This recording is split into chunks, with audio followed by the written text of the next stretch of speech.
آج کی اس محفل حسن قرات بنات نبی صلی اللہ علیہ وسلم کی سرپرستی جس شخص کی تھی یعنی حضرت مولانا عبید اللہ صاحب مفتاحی ناظم اعلیٰ جامع عربیہ مفتاح العلوم، اور اسی طریقے سے مہمان اعزازی حضرت مولانا صفوان مکی صاحب قاسمی جو ترجمان ہے سعودی سفارت خانہ نئی دہلی کے، یہ دونوں کسی مجبوری کی وجہ سے آج کی اس محفل میں تشریف نہیں لا سکے۔ بہرحال ابھی آپ صبر و تحمل کا مظاہرہ کریں، اسی اطمینان و سکون کے ساتھ بیٹھے رہیں، کیونکہ ابھی آپ کے سامنے ایک ایسے قاری کو اپنی تلاوت پیش کرنی ہے جو ایران و مصر کے ایوارڈ یافتہ حضرت قاری رحمت اللہ صاحب الہ آبادی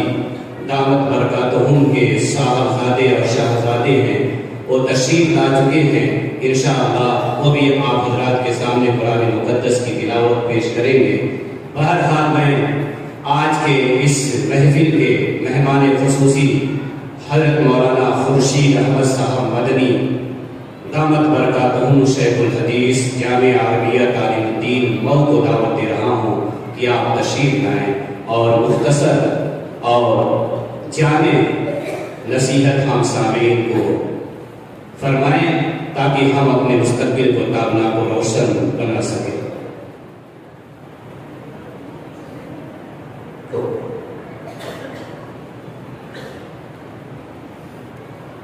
بسم اللہ الرحمن الرحیم،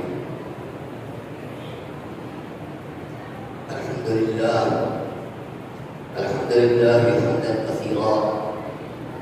سبحان اللہ بکرۃ واصیلا، واللہ اکبر کبیرا، وصلاۃ اللہ وسلامہ علی نبیہ خاتم النبیین صلی اللہ علیہ وسلم تسلیما کثیرا کثیرا۔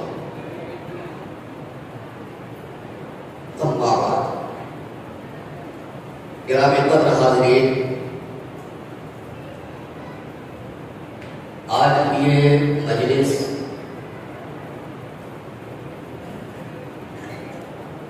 قرآن کریم کی نسبت سے اور خاتم النبیین محمد رسول اللہ صلی اللہ علیہ وسلم کی نسبت سے قائم کی گئی ہے۔ محفل حسن قرات قرآن کریم و نعت نبی صلی اللہ علیہ وسلم۔ ظاہر ہے کہ اس لحاظ سے یہ مجلس عظیم ہے اور بہت ہی بابرکت ہے۔ اللہ تبارک و تعالیٰ سے دعا ہے کہ جس طریقے سے ہم اس کتاب کی قرات کو سننے کے لیے یہاں جمع ہوئے، اللہ تبارک و تعالیٰ اس کتاب کے مرتبہ اور مقام کو سمجھنے کی اور اس کتاب سے ہمیں پورے طور پر استفادہ کرنے کی توفیق عطا فرمائے، ہم کو بھی، حاضرین سبھی حاضرین کو بھی، اور تمام دنیا کے مسلمانوں۔ حضرات، یہ کتاب قرآن کریم، اس نے اپنا تعارف خود کرایا ہے، اور جب اس کتاب کو ہم کھولتے ہیں سورۃ فاتحہ کے بعد پہلے سورت پڑھتے ہیں تو ابتدا ہی کتاب اپنے آپ کو پہچانوا رہی ہے۔ اللہ تبارک و تعالیٰ کا ارشاد ہے کہ الف لام میم ذالک الکتاب لا ریب۔ کتابیں اللہ نے اتاری انبیاء کرام پر، کتابیں ہمارے سامنے موجود ہیں، بہت سارے فلاسفہ کی، علماء کی، بہت سارے عظیم لوگوں کی کتابیں ہمارے سامنے موجود ہیں، بڑی پڑھائی جاتی ہیں، لیکن یہ کتاب اپنے بارے میں کہتی ہے کہ کتاب تو حقیقتاً یہی ہے، لا ریب، کوئی شک نہیں۔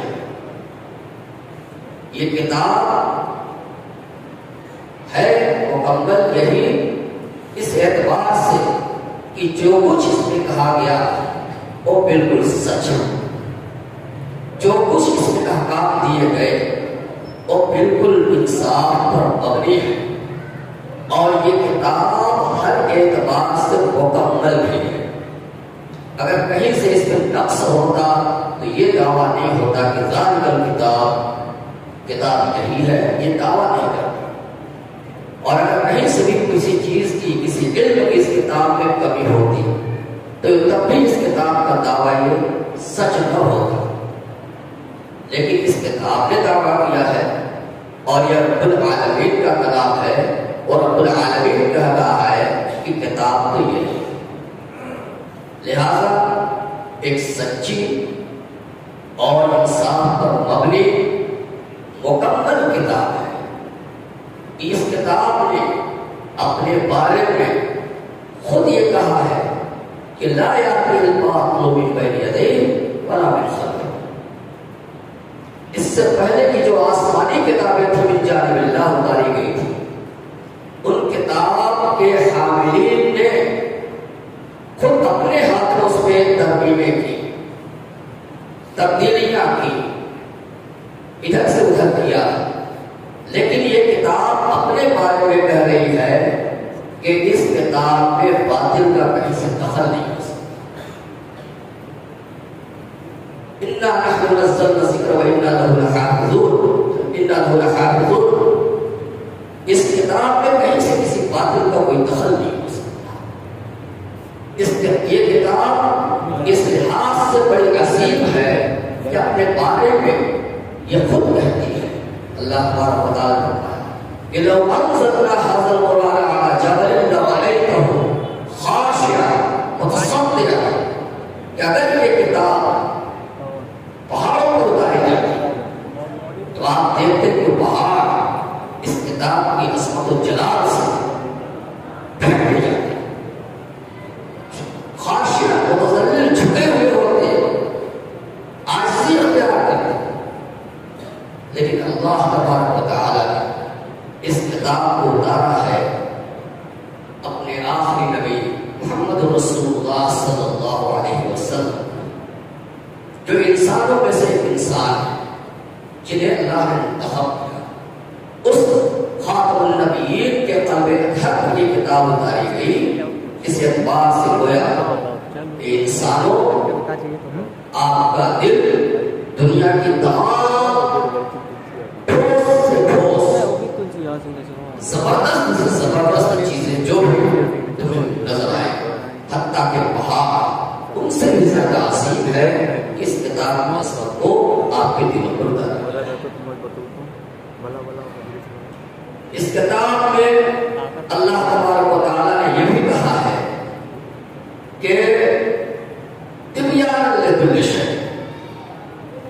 ہر ایک چیز کی وضاحت ہے اس کتاب میں۔ میں نے شروع میں کہا کہ مکمل ہے یہ کتاب ہر اعتبار سے، اللہ تبارک و تعالیٰ نے اس میں ہر ایک چیز کی وضاحت بیان کی، لیکن انسانوں میں اللہ تبارک و تعالیٰ نے سمجھ کے اعتبار سے، صلاحیت اور استعداد کے اعتبار سے فرق رکھا ہے، اور ہر شخص اپنی مثال، اپنی صلاحیت کے اعتبار سے اس قرآن سے استفادہ کرتا ہے۔ جن کو اللہ تبارک و تعالیٰ نے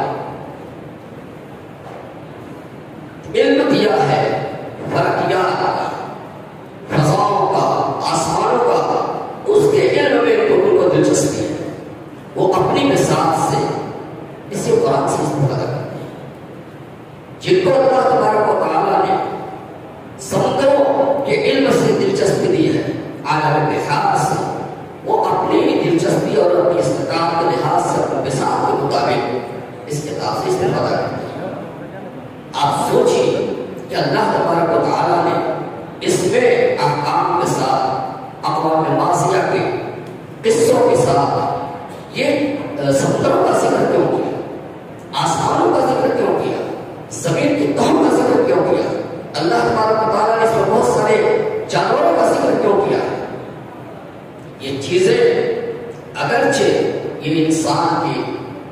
کی جو ہے فائدہ اٹھانے کے لیے، انسان کی منفعت کے لیے اللہ تبارک و تعالیٰ نے ذکر کی ہے. اور ہماری سمجھ یہ ہے کہ اللہ تبارک و تعالیٰ نے ہم پر ایک احسان کیا ہے، یہ ساری چیزیں ہمارے لیے پیدا کی، ہم اللہ کی اس احسان کو ہمارے اس لحاظ سے. لیکن جن لوگوں کو اللہ تبارک و تعالیٰ نے علم سے دلچسپی دی ہے، خاص طور سے جس کو ہم آج کل علم سائنس کہتے ہیں، وہ لوگ انہیں بیان کردہ چیزوں سے استفادہ کرتے ہیں اور اپنے علم کی منزلوں تک جہاں تک ان کی پہنچ ہوتی ہے وہاں تک اس سے پہنچتے ہیں.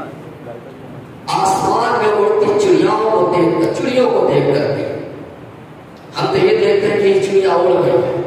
لیکن جن لوگوں کو دلچسپی ہے وہ لوگ سے، وہ یہ سمجھتے ہیں کہ جب چڑیا اڑ سکتی ہے تو انسان کیوں نہیں اڑ سکتا ہے. یہ زمین میں مانے اور سوراخ بنا کر کے بسنے والے جانور، ان کو ہم دیکھتے ہیں، ہم اس سے کسی نتیجے پر نہیں پہنچتے. ہم یہ سمجھتے ہیں کہ چلیے ٹھیک ہے ان کی زندگی ہے اس میں بسر ہو رہی ہے، لیکن جن لوگوں کو اللہ تبارک و تعالیٰ نے معرفت اور تحقیق دی ہے وہ یہ سمجھتے ہیں کہ ہم زمین کی اندر جو ہے نفقے اور سرنگیں بنا سکتے ہیں، ان کے اندر سے راستے بنا کر کے ٹرینوں کو گزار سکتے ہیں، گاڑیوں کو گزار سکتے ہیں اور بہت ساری چیزیں. تو یہ اللہ تبارک و تعالیٰ نے اس قرآن میں ساری چیزیں بیان کی. ہر اعتبار سے یہ کتاب مکمل ہے تاکہ میں خود اسے بیان نہیں کر سکتا جس جدید مکمل یہ کتاب ہے. تو اللہ تبارک و تعالیٰ نے اس قرآن کا تعارف کرایا ہے اور اس میں ساری چیزوں کا اللہ نے علم رکھا ہے اور ہر شخص اپنی مثال کے مطابق اس سے استفادہ کرتا ہے اور اپنی منزل تک پہنچتا ہے. اور اللہ تبارک و تعالیٰ نے یہ کتاب اتاری ہے خاتم النبیین محمد رسول اللہ صلی اللہ علیہ وسلم پر، جو اللہ کے نبیوں میں جن کو دنیا میں بھیجا جانا تھا ان میں سب سے آخری نبی ہے. خاتم النبیین کہا جاتا ہے، آخری نبی ہے، آپ کے بعد کوئی نبی نہیں آیا. کوئی نبوت کا دعویٰ کرتا ہے تو اس کے بارے میں تھوڑا سا سوچنا کہ کوئی دلیل ہوگی، اس کے پاس کیا دلیل ہے، یہ بھی ہمارے لیے جائز نہیں ہے کہ ہم اتنا بھی سوچیں گے. جو بھی دعویٰ کرے پکا جھوٹا، دعویٰ کرتے ہی ہمارے پاس اور ہمارے سامنے وہ جھوٹا ہونا چاہیے. یہ ہے خاتم النبیین پر ایمان کرنا.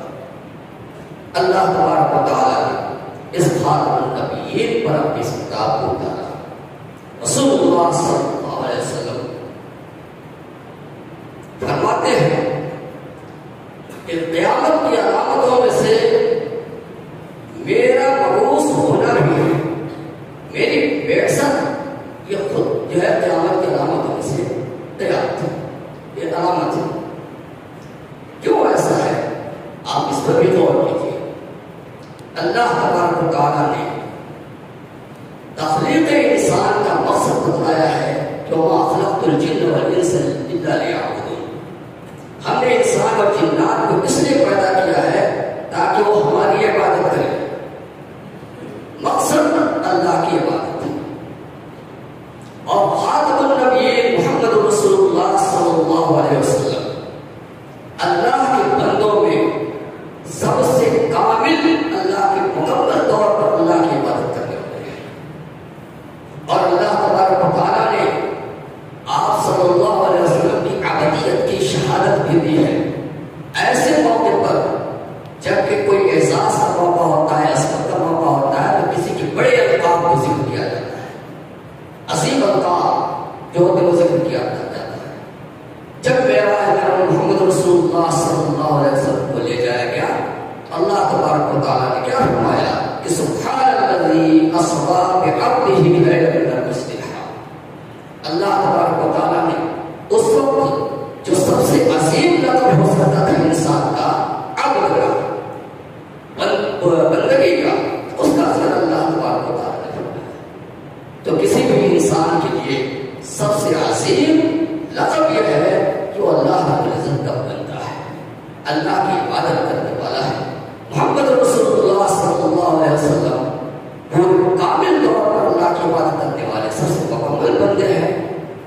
یہ مقصد دنیا کی تخلیق کا مقصد اللہ کی عبادت ہے، اور جب یہ مقصد محمد رسول اللہ صلی اللہ علیہ وسلم کی بعثت سے مکمل ہو گیا تو ظاہر ہے کہ دنیا کی بقا کی کوئی ضرورت نہیں رہ جاتی، اب دنیا کو ڈھال کی طرف چلنا ہے۔ اس لیے آپ صلی اللہ علیہ وسلم نے فرمایا کہ میری بعثت یہ خود قیامت کے علامات سے علامت ہے۔ تو آپ صلی اللہ علیہ وسلم کے اوپر اللہ تبارک و تعالیٰ نے یہ کتاب اتاری ہے، اس لحاظ سے آپ کی ذات بھی تمام انبیاء میں انتہائی عظیم ہے۔ رسول اللہ صلی اللہ علیہ وسلم کو اللہ تبارک و تعالیٰ نے اور بھی بہت سارے معجزے دیے، وہ معجزے دیگر انبیاء کے بھی دیے گئے، لیکن آپ صلی اللہ علیہ وسلم کو ایک معجزہ ایسا دیا گیا جو کسی اور نبی کو بطور معجزے کے نہیں دیا گیا ہے، اور وہ معجزہ ہے اس کتاب۔ یہ کتاب اللہ تبارک و تعالیٰ کی طرف سے نبی کے لیے معجزہ بھی ہے، اسی لیے بار بار اس میں چیلنج کیا گیا ہے کہ اگر تم کو شک ہے تو پھر اس جیسے کوئی کتاب نہیں، اس کتاب کی ایک چھوٹی سی آیت ہے، اس میں کوئی آیت پیش کرو۔ معجزہ اسی کو کہتے ہیں کہ چیلنج کیا گیا ہے کہ اس کا جواب دے دو۔ تو یہ کتاب معجزہ ہے محمد رسول اللہ، اور یہ کتاب کتنی عظیم ہے کہ اللہ کے رسول صلی اللہ علیہ وسلم نے فرمایا کہ ہر نبی کو معجزہ دیا گیا، نبی کا معجزہ جتنی طاقت کا تھا، جتنی حیثیت کا تھا، اس اعتبار سے اس پر ایمان لانے والے لوگ بھی ہوئے، لیکن مجھ کو جو معجزہ دیا گیا ہے یہ معجزہ ایسا ہے کہ مجھے امید ہے کہ میں قیامت کے دن سب سے زیادہ سب سے زیادہ متبعین والا ہوں گا، کہ سب سے زیادہ میری اتباع کرنے والے لوگ ہوں گے، کیوں یہ قرآن قیامت تک باقی ہے، اور قیامت تک جو لوگ بھی آئیں گے ان میں آپ کی اتباع کرنے والوں کا سلسلہ جاری رہے گا۔ آپ کے متبعین کی تعداد تمام انبیاء کے متبعین کی تعداد سے زیادہ ہو۔ یہ رسول اللہ صلی اللہ علیہ وسلم نے ارشاد فرمایا۔ تو یہ کتاب اس عظمت کی حامل ہے، عظیم کتاب ہے۔ ہم نے ایک چیز یہ کہی تھی کہ ہر ایک کو اللہ تبارک و تعالیٰ نے اپنی بساط اور صلاحیت جو اللہ نے اس کے اندر رکھی ہے، اس کتاب سے استفادہ کرنے کی جو ہے اس کو اللہ توفیق دیتے ہیں، اور اس سے استفادہ کرتے ہیں، فائدہ اٹھاتے ہیں، لیکن اس کے ساتھ ساتھ آپ کہیں گے کہ بہت سارے ایسے لوگ ہیں، بڑے بڑے علوم والے سائنسداں لوگ جو زمین و آسمان کی تہوں کی گہرائیوں تک پہنچتے ہیں اور ان کی تحقیقات کرتے ہیں، اور بہت ساری اس کو سامنے رکھ کر کے انہوں نے بہت ساری ایجادات اور بہت ساری تحقیقیں ہمارے سامنے پیش کی ہیں، لیکن وہ مسلمان نہیں۔ آخر ایسا کیا؟ تو میرے بھائیوں، میں آخر میں یہ بات کہنا چاہتا ہوں کہ یہ اللہ تبارک و تعالیٰ کو ماننا اور اس پر ایمان لانا، اسلام قبول کرنا، یہ من جانب اللہ کی طرف سے توفیق ہے۔ وہ انہیں کو ملتی ہے جن کی جو اللہ تبارک و تعالیٰ کے نزدیک سعادت کے خانے میں لکھے ہوئے ہیں۔ ہزار دماغ ہے، لیکن اس دماغ کا صحیح استعمال کرنا یہ سب کے بس میں نہیں ہے۔ دماغ اور سمجھ اللہ نے دی ہے، لیکن اللہ تبارک و تعالیٰ نے آپ سورہ ملک پڑھتے ہیں، اس میں ایک آیت ارشاد فرمائی ہے کہ جہنم والے اہل نار اس دن کیا کہیں گے کہ لو کنا نسمع اور نعقل ما کنا فی اصحاب السعیر، اگر ہم سن کر کے مان لیتے، یا اگر ہمارے اندر عقل ہوتی تو ہم آج جہنمیوں میں نہ ہوتے۔ ہم اور آپ یہ سمجھتے ہیں کہ دماغ اور عقل ایک چیز ہے، لیکن ایسا نہیں ہے۔ دماغ اللہ نے ہر ایک کو دیا ہے، لیکن اس دماغ کو قابو میں رکھنا یہ سب کے بس کی بات ہے۔ کچھ لوگ اللہ کی نعمتوں سے فائدہ اٹھا کر کے اور اللہ کی نعمتوں سے کو استعمال کر کے بہت ساری چیزوں کی تخلیق کرتے ہیں، لیکن اللہ نے ان کے اندر عقل نہیں دی ہے، وہ آپ سے باہر ہو جاتے ہیں اور کہہ بیٹھتے ہیں اللہ رب العالمین، اپنے آپ کو سب سے بڑا رب ماننے لگتے ہیں۔ وہ اللہ تبارک و تعالیٰ کا انکار کر دیتے ہیں، دہیا زندگی بن جاتے ہیں۔ لیکن یہ سعادت کس کو حاصل ہوتی ہے؟ جن کو اللہ تبارک و تعالیٰ نے عقل دی ہے، وہ اپنے دماغ کو قابو میں رکھ کر کے جو کچھ کا تقاضا ہوتا ہے اور جو اس سے فائدہ اٹھانا چاہیے وہ فائدہ اٹھانے کے لیے جو ہے کوشش کرتے ہیں اور اس لیے اس پر مان جاتے ہیں۔ اس لیے اللہ تبارک و تعالیٰ نے اس کتاب کے تعارف میں بالکل شروع میں ایک بات کہی تھی، ذالک الکتاب لا ریب فیہ ھدی للمتقین، کہ کتاب تو یہی ہے حقیقت اور یہ ہدایت کے لیے ہی اتاری گئی ہے، لیکن اس ہدایت اٹھائیں گے وہ لوگ جو بچ بچا کر کے زندگی گزارنا چاہیں گے، سرکشی والے نہیں، آپ سے باہر ہونے والے نہیں، یہ مان کر کے چلیں گے کہ ہم کو کسی نے پیدا کیا ہے اور ہم اس کے مخلوق ہے، اس کو پیدا کیے گئے ہیں۔ جن لوگوں کے اندر یہ احساس ہوگا اپنے رب کے وجود کا اور اپنے وجود کا کہ ہمارا وجود کیسے ہوا ہے، وہ لوگ اس سے فائدہ اٹھائیں۔ تو آپ نے جو ہے اس کتاب کے تعلق سے یہ مجلس قائم کی ہے۔ اللہ تبارک و تعالیٰ آپ کے اس انتظام کو قبول فرمائے اور اس کوشش کو اللہ تبارک و تعالیٰ قبول فرمائے، لوگوں کے اندر اس کتاب سے محبت کا، تعلق کا اور اس کتاب کو پڑھنے اور سمجھنے کا جذبہ پیدا ہو، حوصلہ پیدا ہو۔ یہ اس کا مقصد ہو سکتا ہے ہماری اس مجلس کا۔ اللہ تبارک و تعالیٰ وہ سب کے اندر پیدا کرے۔ نعت نبی سے متعلق یہ بھی مجلس ہے، نعت کرتے ہیں محمد رسول اللہ صلی اللہ علیہ وسلم کی مدح، آپ کی تعریف۔ محمد رسول اللہ صلی اللہ علیہ وسلم بے شک اللہ تبارک و تعالیٰ کی ہم بھیجے ہوئے انبیاء میں سب سے بلند مقام، لیکن آپ صلی اللہ علیہ وسلم نے خود یہ ارشاد فرمایا ہے کہ میری مدح و ثنا میں حد سے تجاوز مت کر جانا ایسا کہ دوسرے نبیوں کی توہین کر سکتا ہے۔ اس لیے کہ نبی ہر حال میں نبی ہے اور انسانوں میں غیر نبی سے اس کا مرتبہ بڑھا ہوا ہے، چاہے وہ نوح علیہ السلام بھی کیوں نہ ہو جو بہت پہلے بھیجے گئے تھے، اور چاہے حضرت عیسیٰ علیہ السلام کیوں نہ جو نبی صلی اللہ علیہ وسلم سے پہلے بھیجے گئے تھے، سارے کے سارے جو انبیاء سے پہلے بھیجے گئے وہ بھی اس قابل احترام ہیں، اور ان کو بھی اللہ کا نبی اور رسول ماننا ہماری ایمان کا ایک جزء ہے۔ اس لیے محمد رسول اللہ صلی اللہ علیہ وسلم کی تعریف اور آپ کی مدح یہ بے شک ہمارے دل سے جو ہے لگی ہوئی ہے، اور یہ ہمارے اوپر حق بنتا ہے کہ ہم آپ کی مدح و ثنا کریں، لیکن اسی انداز سے کہ حد سے تجاوز نہ کیا جائے۔ انتہائی نازک ہے، الفاظ کا صحیح استعمال ہونا چاہیے، برمحل استعمال ہونا چاہیے۔